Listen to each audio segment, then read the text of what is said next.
2025 թվականի նախավերջին շաբաթվա գլխավոր հերոսները դարձան Դուրգարյան եղբայրները։ Շաբաթասկզբին հաստատվեցին դեռ դեկտեմբերի 18-ից շրջանառվող տեղեկությունները, որոնց համաձայն Մայր Աթոռի չհաջողված գրոհի ամենաակտիվ մասնակիցներից մեկը օպերայի եւ բալետի ազգային ակադեմիական թատրոնի փոխտնօրեն Վրեժ Դուրգարյանն էր։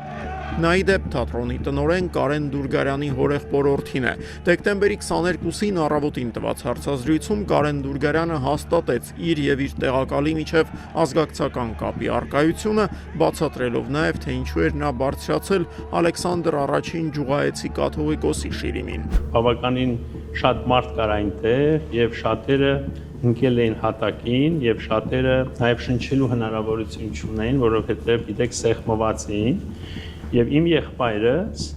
փորձել է բարձրանալ, որպեսզի գոնե մի քիչ կարողանա օդափոխվի։ Հաջողվեց արդյոք Վրեժ Դուրգարյանին օդափոխվել հայտնի չէ, բայց նրան սաստել փորձող հոգևորականներից մեկին, հայր Վրթանեսին, բժիշկները ստիպված էին վիրահատել սրտի 5 ստենտ տեղադրելով։ Հոգևորականը մի քանի օրվա ընթացքում տարած 2 վիրահատություններից հետո էլ դժվարությամբ էր հավատում, որ Մայր տաճարը գրոհող մարդը երաժշտական Մայր թատրոնի փոխտնօրենն է։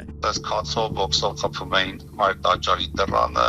չեմ կարծում այդ ձևի անձնավորությունը օպերայի, բալետի, թատրոնի փոխտնօրեն լինի էլի։ Վրեժ Դուրգարյանն ի դեպ մենակ չէր դեկտեմբերի 18-ին վեհապարների շիրիմներից մեկը տրորում էր նաև Թալինի քպեական քաղաքապետ Տավրոս Սափեյանը։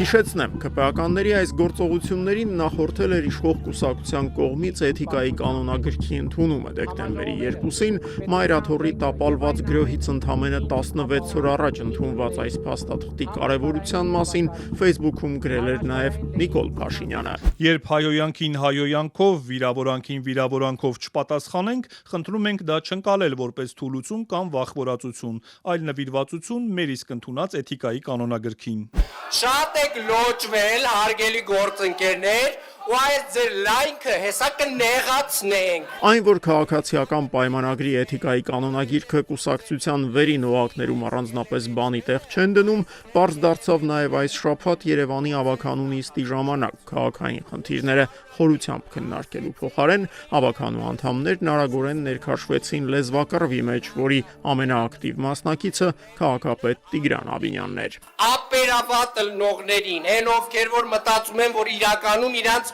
քուչում է լավ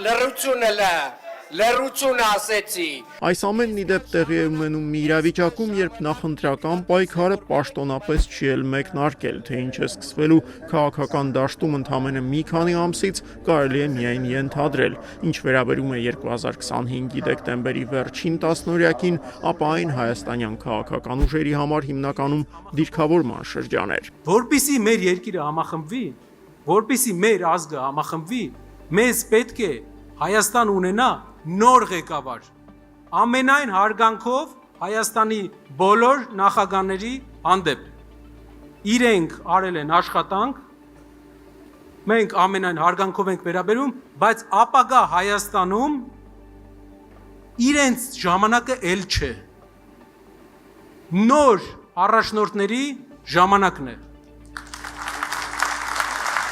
Հունիսից անազատության մեջ գտնվող միլիարդատեր Սամվել Կարապետյանի եղբորորդու, մեր ձևով շարժման ղեկավար Նարեկ Կարապետյանի այս հայտարարությունը հնչեց դեկտեմբերի 23-ին։ Մեր ձևովում խոստացան վարչապետի իրենց տեխնացուի անունը հրապարակել հունվարին կայանալիք հիմնադիր համագումարի ընթացքում։ Ընդդիմադիր մեկ այլ ուժի Հայ ազգային կոնգրեսի վարչապետի տեխնացուն արդեն իսկ հայտնի է, դա Լևոն Զուրաբյանն է։ Ճիշտ է, հակում ընդգծում են, որ առաջիկա ընտրություններին մասնակցում են ոչ թե զուտ խորհրդարան մուտք գործելու, այլ շատ ավելի գլոբալ խնդիր լուծելու նպատակով։ Մեր երկիրը գտնվում է վտանգավոր ինքնիշխանության կորստի փուլում, մենք կորցնում ենք մեր պետականությունը, եւ այս փուլում բոլոր նրանք, ովքեր ընդհանրապես խորհրդարանների խնդիր են դնում, ուղղակի նպաստում են իշխանությունների օրակարգին։ Մեր խնդիրը շատ ավելի հավակնոտ է, շատ ավելի մեծ է, շատ ավելի մտահոգիչ է։ Եվ մենք մտնում ենք նախընտրական պայքարի մեջ առավելագույնը մեծ դաշինք կամ այդպիսի դաշինք ձևավորելու համար, որով հնարավոր լինի մեր երկիրը փրկել ուղարկել լավջուց։ Ես կարծում եմ, որ ընդդիմադիր ուժերը Այս շաբաթ համախմբման անհրաժեշտության մասին խոսում էր նաև Լուսավոր Հայաստանի առաջնորդ Էդմոն Մարուկյանը։ Նրա խոսքով կամ ընդդիմադիր մեկ միասնական բևեռ կստեղծվի, կամ էլ Նիկոլ Փաշինյանը չնայած իր ցածր վարկանիշին կկարողանա վերընտրվել, իսկ այն ընդդիմադիրները, որոնք ի սկզբանե են մերժում միավորման առաջարկներն ըստ Մարուկյանի, ճակատագրական աններելի սխալ են գործում։ նայ մեկ ինչ որ մարդիկ ասում են, չէ, մենք չենք կարող ուզում առանձին մասնակցենք։ Ոսկի չեք ուզում։ Ուզում եք բանտում նստած մարդիկ իրանց գավազաններով գանձես ծեցեն։ Կարող խելագարվել եք դուք։ Այսինքն դուք ինչ եք ուզում եք նոր քաղաքաբանտարկյալներ, նոր բանտեր, նոր նվաստացում Ադրբեջանին, նոր այս երկի արևմտյան ադրբեջանցիների վերադարձ, Հայաստանի ստրատեգիական ճանապարհների Ադրբեջանին հանձնում, էդ եք ուզում։ Ձեր մի հատ ֆինանսա-բյուջետային հանձնաժողովի մանդատ ստանալու համար դա եք ուզում։ Ամիսը 700-800 դրամ աշխատավարձի մարես ինչ եք անում։ Մարուկյանի հիշատակած 700,000-ը սակայն խիստ համեստ թիվ է թվում այն գումարների համեմատ, որոնք այս շաբաթ շրջանառվում էին ազգային ժողովում։ Մի քիչ տարօրինակ թվեր են, դրա համար չգիտեմ ինչ տրամաբանությամբ են այդ թվերը, բայց գումարային դեկտեմբեր ամսին երկուսը իրար հետ շուրջ 3 միլիոն դրամի մասին է խոսքը։ Ալեն Սիմոնյանը մի քանի ամսից լիազորությունները ավարտող խորհրդարանին որոշեց այս տարի 2 անգամ պարգևատրել։ Գումարը հատկացվել է թե պատգամավորներին, թե խորհրդարանի պետական ծառայողներին եւ աշխատողներին։ Ընդդիմադիր պատգամավորի հրապարակած այսօրվա թիվը մոտ 3 միլիոն դրամ է, եթե բազմապատկում ենք պատգամավորների թվով 107-ով, ստացվում է, որ տարեվերջին մոտ 300 միլիոն դրամ կամ $800,000 միայն օրենսդիրներն են ստացել։ Այսինքն պատգամավորները մարդ չեն ուզում հասկանամ։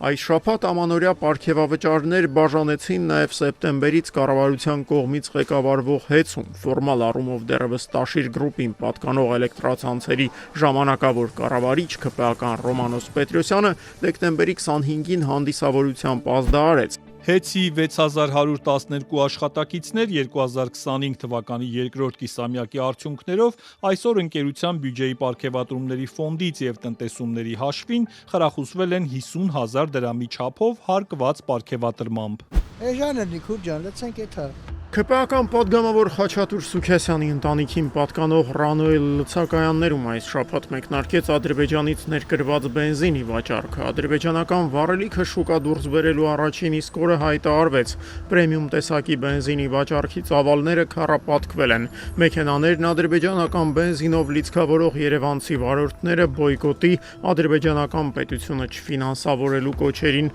անհաղորդ էին։ Շատ չէ, որ ադրբեջանական բենզինը ինչ կա։ Նորմալ է։ Ինչ կարծեք դի ունենամ։ Այժմ բենզինա լցում ենք։ Էական չի թե որտեղից են։ Չէ։ Այդ տարիներով ադրբեջանական նուրը Բագրատաշերից բերում ուտում եք էական էր։ Որոշ վարորդների համար էլ ադրբեջանական բենզին գնելը ոչ միայն գումար տնտեսելու, այլև սեփական քաղաքական նախապատվությունները ցուցադրելու առիթ էր։ Իմ անունը Նիկոլ է։ Հեղափոխությունից հետո գնացի սարքեցի Նիկոլ։ Հեղափոխությունից առաջ ինչ էր ձեր անունը։ Գագո։ Մուժիկին պետք է միզիկ կոշիկ։ Հինգշաբթի օրը կայացած կառավարության նիստի հիմնական թեման հունվարի 1-ից ուժի մեջ մտնող առողջապահական պարտադիր ապահովագրություններ։ Սիրելի 1,600,000 հայրենակիցներ, խնդրում ենք 2026 թվականի հունվարի 1-ից առողջապահական հիմնարկները չգրոհել։ Նիկոլ Փաշինյանի այս զգուշացումից տպավորություն ստեղծվեց, որ կառավարությունում գիտեն ապահովագրական համակարգի ներդրումն այնքան էլ հարթ չի անցնել։ Մենք ուզում ենք իդեալական պատրաստ լինենք, որ ենթադրենք ունենանք մի բան, ունենանք 600 այս Mercedes-ի մակարդակի մի բան, որ սենց, ասենք բանալ հել չկա հիմա, սենց անենք ու համակարգ սկսի։ Բայց մենք մի բան հաշվի չենք առնում։ Մենք այս 600 մակարդակի բան կառուցելու համար պետք է մի հատ Զապարոժից գոնե կառուցած լինելու փորձ ունենանք։ Նշեմ իդեպ, որ դեկտեմբերի 25-ի կառավարության նիստին Նիկոլ Փաշինյանի տրամադրությունն ակնհայտորեն բարձր էր, անհամեմատ ավելի բարձր, քան նախորդ շաբաթ։ Համենայն դեպս այս 5 շաբթի կառավարության նիստի ժամանակ այսպիսի հրահանգներ չէին հնչում։ Ձևը գտեք, փակեք այդ խանութը։ Ստուգելու եմ, չգիտեմ ասածս ինչքան, բայց փակեք այդ խանութը։ Այդ խանութում առևտուր պետքա չլինի։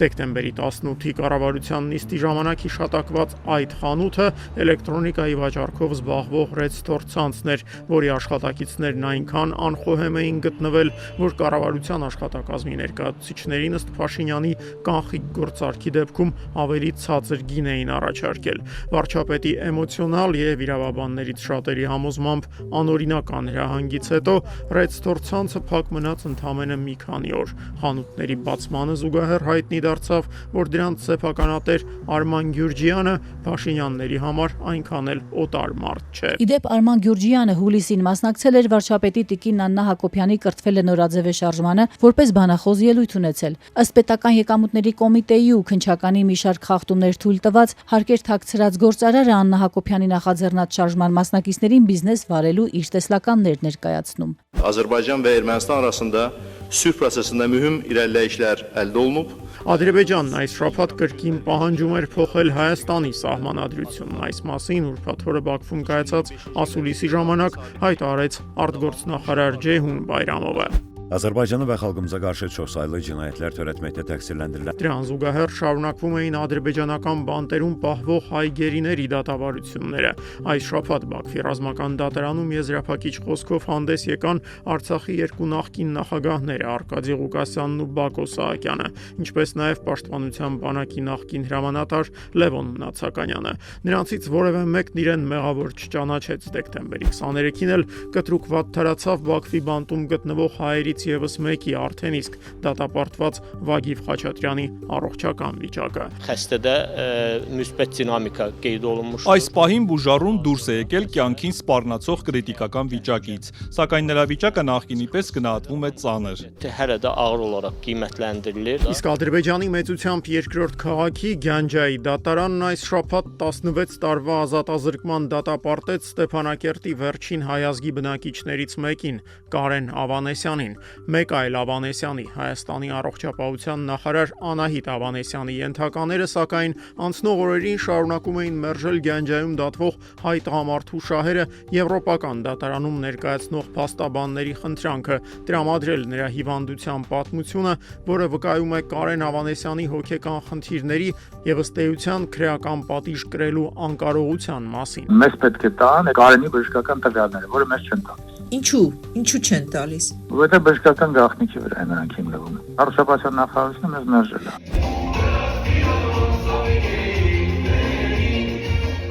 Դե իսկ Նիկոլ Փաշինյանի սրտիկային երաժշտական տեսանյութերն այս շաբաթ ներխուժեցին միջազգային ասպարեզ, դրանց մի ծավալուն հրապարակում նվիրեց BBC-ի ռուսական ծառայությունը, Հայաստանի վարչապետին նկարագրելով որպես տարատեսակ ժանրերի երաժշտություն լսող մեջբերում միջին տարիքի ճաղատ տղամարդ։